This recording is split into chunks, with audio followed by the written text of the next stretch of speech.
वज़ीर-ए-आज़म पाकिस्तान मियां मोहम्मद शहबाज शरीफ से president supreme court मियां रऊफ अता की सरबराही में बलूचिस्तान के मसाइल के हवाले से खसूसी मुलाकात की गई।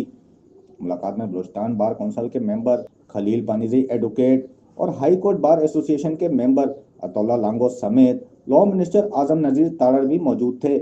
इस दौरान बलूचिस्तान की मौजूदा सूरत हाल पर बातचीत भी की गई।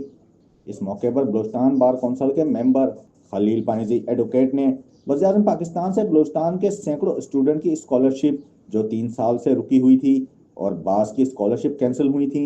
इनकी दोबारा बहाली की दरख्वास्त की, जबकि खानोज़ई में स्कूल खुलवाने की दरख्वास्त भी की गई। इस मौके पर वज़ीर-ए-आज़म पाकिस्तान मियां शहबाज शरीफ ने बलूचिस्तान के सैकड़ों स्टूडेंट की स्कॉलरशिप की दोबारा बहाली और खानोज़ई में स्कूल खुलवाने की हिदायत जारी की,